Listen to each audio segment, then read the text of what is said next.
Thank you so much for tuning in today to Look Before You Speak. This program invites people on who are articulate about art, who enjoy speaking about art, and just raises the dialogue about just looking at art and being inspired to talk about art. I'm thrilled today to have Dustin Hoon, who's a gifted art educator here in Missoula at Big Sky High School. And I've witnessed Dustin teach over the years, and it's just wonderful to see his techniques and encouraging people to learn those skills that we're trying to learn here, be the skills of looking at things and being patient with that looking. And Dustin, you brought in some different images today. You know, I did. I think it's important to ask questions like, why do we see things? How do we see things? And I wanted to give a little variety behind, my choices. Well, excellent, yeah. Excellent. Thank you for doing that. Well, thank you for having me. Should we flash them up here and start to take a look at them? Great. You can identify which of these. Well, this particular piece is by the artist Robert Morris, and Robert Morris was born in, I believe, 1931. He's still operating today. And he was a part of a movement in Western art, American art, called minimalism. And he moved out of minimalism's rigid object-like structures and stuff and started adopting these shapes. Now, why did I put this image up there? I'm not even certain what the name is. I did get it on feltblogspot.com. That was the access of the image. If anyone is watching and is interested in seeing this, and of course Robert Morris is covered in lots of books. But why did I put this up here? Well, Robert Morris is probably one of the more famous minimalist artists, along with Don Judd, and you can think of many others. But he started moving into felt and what he would call ephemeral materials. Materials that would change with every installation. Being a curator yourself, I think you can speak to that too, like how materials change, with the installation process, and how you take something as he would call it, ephemeral as this, and put it up, and is it supposed to be the same? Will it drape the same? Will it be the same from gallery space, wall space, to gallery space? What do you think about that? Well, when I look at this, there's a couple things that I like to think about with him, and even though you're talking about the materials being ephemeral, I think he's very much a colorist, and the choice of the color of the material is really, really important. And the simplicity, I mean, the form itself has a simplicity about it. And there's a messaging in this kind of form, and the message has to relates to the form that is very, as you refer to him as a minimalist, it is very, very minimal. And I think in some ways people may come in and say, "Oh, what is this? It's so simple. I don't get it." Yeah. But I think artists like him are telling us that there is significance in just the simplicity of a form and seeking what is at the core of it. And the simplicity here, and there's nothing in this piece, there's nothing that is too much. He's eliminated anything that would be too much. He certainly has. And you were mentioning colorists. He's, his colorist propensity. The reason I open with this image, and we're discussing it, is because, again, I want to get back to this idea of looking at art and what we bring to the table. Now, I teach art classes for high school, and I love it. It means a lot to me. You've taught me. We're a part of this community in Missoula, Montana, where art matters. And naturally, when you teach art, you come across a few ideas. And one is, what does the observer bring to the table? Okay? What is the context that it was made in terms of art history? All right? And this is another thing I'm constantly thinking of when I'm talking with kids. And then finally, well, two more. What is it? Is there a narrative? Is there a story being told by the actual image? And then finally, what is it formally? And we've already addressed formal because we're forced to. We're looking at Robert Morris. We're forced to just address form. Yeah. And as he put it, this idea of the ephemeral, it's going to change. Yeah. You're going to move it to another gallery, it's going to change. It's not, he's moving away from the object as solid to process art. And I think he even coined the term, process art. Yeah, yeah. And he certainly, I mean, you can look up, I can't recall the name of his art news piece, but it was in 1966 if you want to learn more about Robert Morris. He's still active today. And I think when I'm telling my students, when I'm opening with something like this, you're going to get that reaction like I used to get when I was a kid with Jackson Pollock. You know, you're going to get that reaction of my little brother can do that. Yeah. You're going to get that reaction from the kids. And so then that gives you an avenue to talk about art history. Yeah. You know, where did this come from? Yeah. Did you just go, boom, Yeah, yeah. Robert Morris? You know, no, it came from a discipline. It came from a history. And it's building and responding and reacting to that history. Yeah, I'm really glad you brought that up because I think instead of us looking at art in ways that we say, this is the kind of art that I like. Mm-hmm. You know, many people come up with that, you know, I like this. And in some ways, I just beg people to set that aside and just look and realize that there's lots of different kinds of art. And just wrap your mind around the fact that you can like many different kinds of art all at the same time. And, you know, it's like literature. You know, Or music. Or music. Genres. Poem and short story, novel. And sometimes people sell themselves short when they limit themselves and say, this is the only kind of art I like.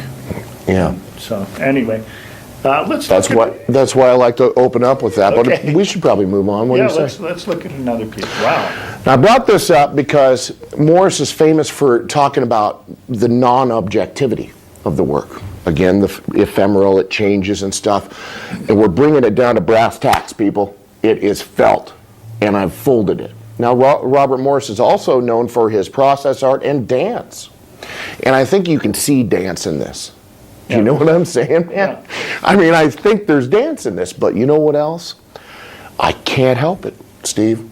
I'm drawn to narrative. Now, he may not like it. Yeah. Donald Judd might not like it. Those guys might not like it. But I'm always, as a human, looking for pattern and narrative. Story. Yeah. This is vulva-like. Yeah. The female genitalia. Yeah. I mean, I can't help it. Yeah. I mean, what do you... It's hard. Well, I think formally there's references to all human body parts and you know, when I look at that, I think it does reference that, but it also creates a rhythm and a patterning, and it's referencing a lot of things in art history that are emotional, the strength of the form, and you know, the sculptural aspect of it. It's really, and I see dance in here. I'm going to return to that notion. In the form, in the curvature, if I'm going to look at this formally like I assume the artist wants me to, I'm going to move over every surface. I'm going to divorce myself from the notion of there has to be a story behind it. I have to look at it and think of a vulva. No, I don't. I can move through it and actually think of the materials like the color field painters wanted me to do with their paintings. I don't know. But the fact is, I'm going to move into this idea of what do I bring when I look at art. I have no choice but to bring a desire for narrative. Yeah. I need it. Yeah. That's great. I need to read. I need comic books. I need something, a story in the visual art. And as we've just demonstrated, I look at that Robert Morris, and I want to tell a story about it. Yeah, yeah. It's hard for me to break it into gestalt, as he would call it, the rudimentary forms that exist in all life. You know, it's very And that's probably plutonic. what his conversation about it would be purely in those terms. That's right. So- And it's so hard for me, but I need to do it. It's challenging. It's good for me. Yeah. Because it's going to be good for my kids, he's too. leaving that up to your interpretation, too. And he's probably leaving that open-ended, so. Let's look at another image, because I know you brought in several. You know, yeah. You know, growing up with young parents, I was very fortunate. You know, they brought me to Montana, Whitefish, Montana, when I was less than 1 year old. I was born in Dayton, Washington, and they're young parents, and they had music, man. Yeah. You know? And so, back in the 70s, early 80s, music albums and album covers mattered Yeah, to my development as a person. And I've been making art, thinking about art since at least 5, you know, and this is why. yeah, Captain Fantastic and the Brown Dirt Cowboy. yeah. Now, is this, I mean, do I like Elton John? Not necessarily, but by God, I like that album cover. And I did when I was 5 years old. Yeah. There was I could sit down and look at that album cover. I don't know. I wasn't didn't have a watch, couldn't tell time, but it seemed like forever. You know what? I mean, have you ever had similar experiences with an album cover? Sure. This is a pretty iconic image, and do you know who did this? Oh, yeah. Who the artist was? I did. Yeah. The name escapes me. He's a British artist. Okay. He just died February 17th this year. Oh, okay. Or February something, 2017. Okay. I can't recall his name off the top of my head, but You know, he did a this- whole series during the 60s and 70s, including Beatles covers. What I really like about you bringing this in is the fact that, you know, the last image you showed is a museum piece. Mm-hmm. And then this image you bring in is democratic in the way that it's out there in, Yeah, it's got a you know, price all tag of on the it. stores. It has a price tag Yeah. on it, and Yeah, you know, mass marketed. they're really not selling the album cover. They're selling the music, Mm-hmm. and you get a fringe benefit of having Totally. artwork, and so it's almost free in many ways when you think about it, and it's so unlike museum work or gallery work, and all of a sudden we have this, and we're saving it. There's something special inside of it. It's an envelope, and I think it also goes to the messaging that art is everywhere. It's not Yes. something that's so far away. I would agree with that. Have you noticed that in thinking about art history, that over time, Steve, that there's this propensity, this drive for art critics and art historians to want to think about art in linear terms, and also in terms of movements. Yeah. And we're in such a confusing time with visual art today, where something like that, you know, Brown Dirt Cowboy album cover, it means more than what it meant in 1975 when it was cut, when the album was cut. And here's what it means to me. First of all, it brings me back to that. It's a time machine. It brings me back to when I was 5 years old looking at that album cover. And it also points to the mass consumerism that's going on today that we don't even think of with cell phones that are in my pocket right now, Yeah. that I look at. I can get any image I want. And when I went to look up that artist's name, it was on Google. You know, I read it for 3 seconds, and now it's out of my mind. So what does that say? So what does that say? I mean, it really says something about how we process information, how people see art now, and how we consume things. And it's eye candy in many ways. Have you shown that image to your students? No, but I'm going to. Very excited to. This is the catalyst. This is the impetus for me to have a little discussion with I them. love the fact that you're mixing up so many different images, and also that's one thing I think that in definitely the 60s and 70s there was kind of the struggle about the narrative, about the story and about, Well, coming out of formalism. yeah, and also saying to artists as a that was rejection. a crutch. Yeah. It's a crutch. Remove yourself from it. Yeah, exactly. So the postmodernists are saying, well, I'll show you, remove yourself from it. And, I mean, they really remove themselves from Well, it. There's, you know. I don't know. I think all of it exists all at the same time now, and it's okay. And accessible at all the same time. Yeah. Instantaneously. Yeah. Well, let's look at another image. Boy, you brought in some pretty... Some humdingers. Whoa! That's the other side. There's old Elton John. I think that the Brown Dirt Cowboy album is dedicated, it's like we talk about narrative. It's a historical story of himself and his writer. They were partners. Yeah. And there's himself and there's a symbolic person in the globe. Now, Steve, I think that you can tell me what you think this particular piece was inspired by from the Northern Renaissance.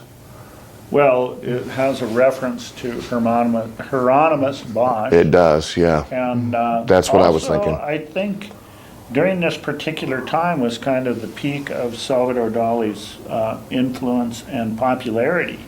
And he, of course, was, it might have been the commercial height of surrealism. What, in the early 70s? I would say so. Yeah. Just Escher and And mass production of books, too, of these people so that the everyday layman could have access. Now, and it should be said, since you brought that up, Steve, that it's interesting. Yeah. That people had an appetite for it. Yeah. And they still do. Yeah. Despite what Clement Greenberg might say about kitsch, okay? Yeah. There's an appetite for this. Yeah, and there was no fear of it being tasteless, which is what Clement Greenberg. All right, yeah. There was no fear of it. Because they're moving also, this is the Vietnam War era and protest movement. We're talking about an epic period of division and polarization in the United States of America at the time.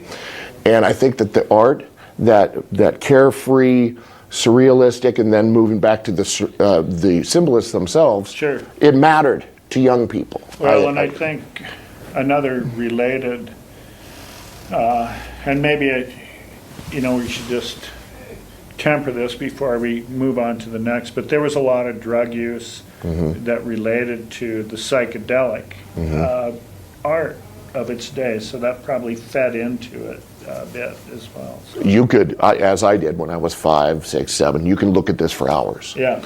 And I suspect that when you add, a substance to that, that might make it more interesting. Yeah, well, you better not at 5. Let's look at another image. Oh dear. Yeah, I tell you, I'm just. So you brought these images in just primarily because you enjoy talking about them, not because it's like your top 10 hits. No. Yeah. Okay. No, I'm glad you clarified that. Yeah. I brought them in because I was thinking, you know what? I just love talking about art. Yeah. And then I break it down. And What is it and how do I speak about Well, it? that's why this show is so important. And I'm glad and I'm honored to be on it. Yeah. I'm really happy to be here with you talking about art. Okay. Art that I like, Yeah. that I hope you like too. I'm enjoying this. Do we have another image there? Okay. Yeah, you move back in time a little bit in the 20th century, and particularly in Europe, and you're going to find an artist by the name of Franz von Stuck. And this image is this iconic image, and I'm talking about icons, is the story, again, narrative, it's telling a story, is the story of Judith and Holofernes.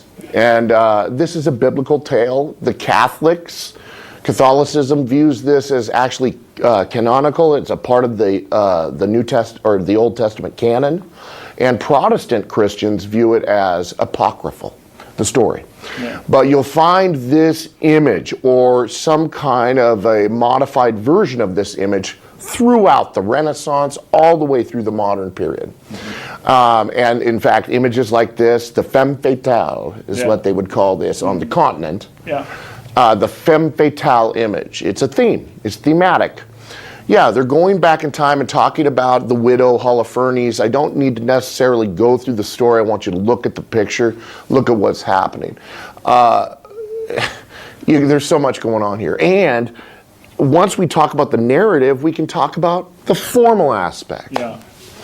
Well, I just want to reference a couple things in the story. And she shows up to meet him, obviously, and she's scantily clad.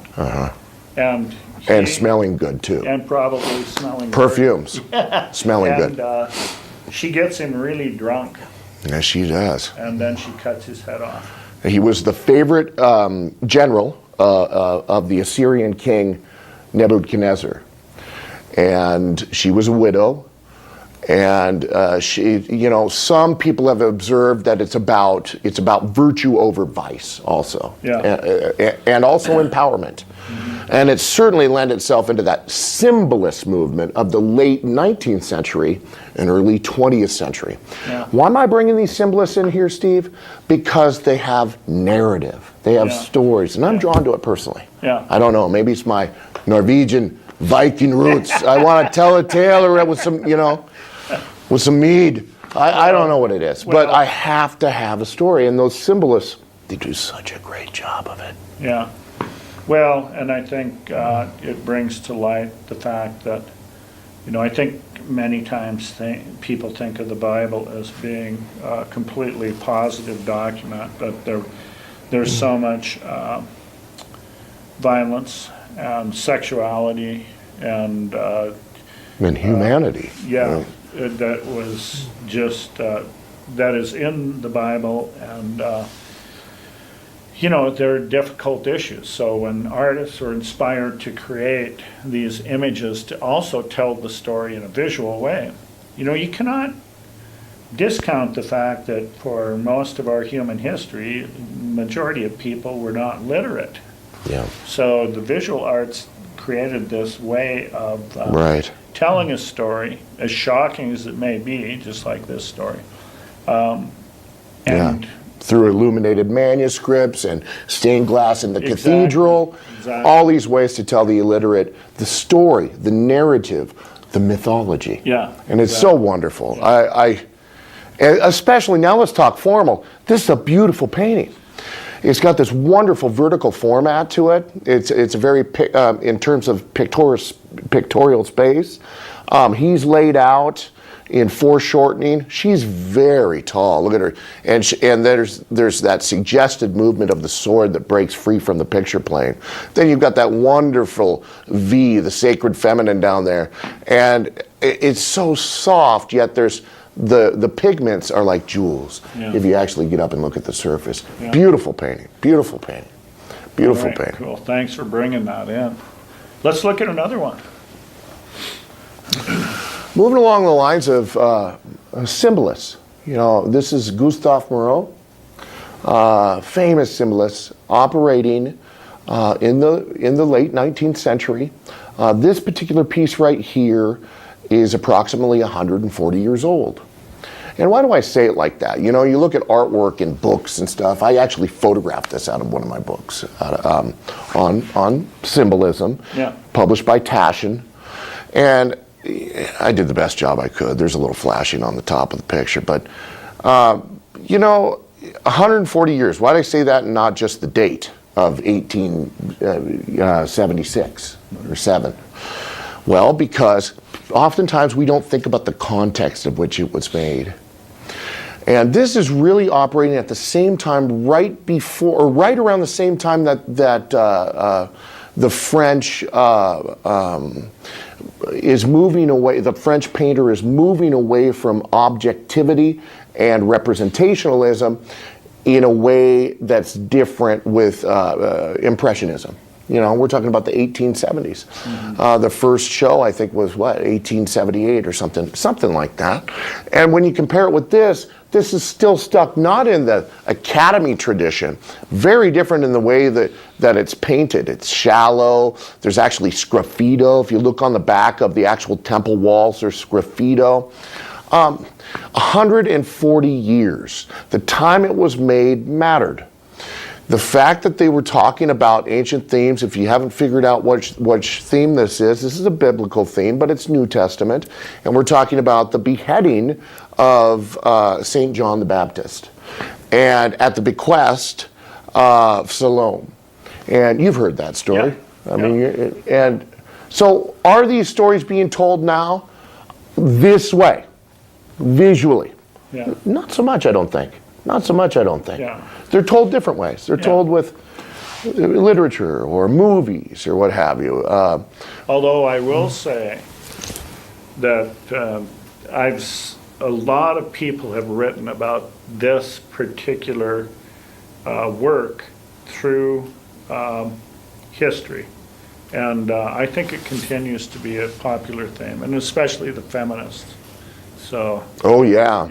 That idea of the femme fatale, Yeah. and whether or not that was a patriarchal system getting its rocks off, so to speak, Yeah. or if that was one of the earliest forms of recognizing the woman as an entity equal with man. Sure. That's a debatable subject. Yeah. So I think what you're saying is interesting. I love that period of time in Western art. I think we have time for one more image, and Right on.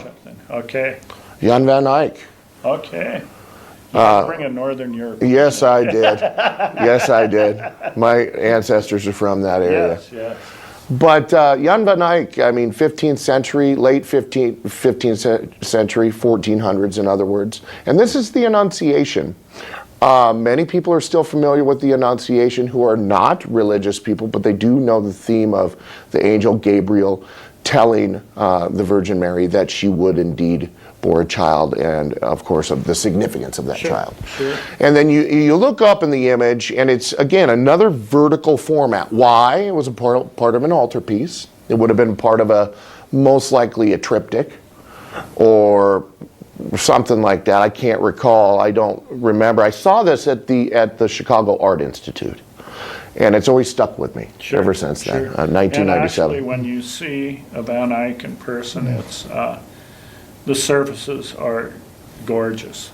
The surface of the paintings are luminescent. Oh, man. How about the use of that oil paint in glaze is extraordinary. Yeah, and also what's going on here is a really refined palette. And there's your eye just bounces around in here and leads you throughout the composition. It's just wonderful. These are timeless. This is a timeless piece, it's great. Even though I'm not sure that, in our day, there's so much going on. There's narratives, there's... At any given time, you can have what's going on, too, and, at your fingertips. There's human spirituality. Artists have never stopped dealing with human spirituality. It's just in our time it means so many different things than it did in the 1700s. Yeah. So anyway, I want to thank you so much for coming in today. I want to thank you. Have you come in again? I hope so. Yeah. I love talking about art. Yeah, well, I love talking about it with you, and too. that's what the program is about. So, and thank you so much. I just hope people will tune in next time for Look Before You Speak, and we have a whole slew of exciting guests coming up, and hope you tune in again. Thank you so much for tuning in.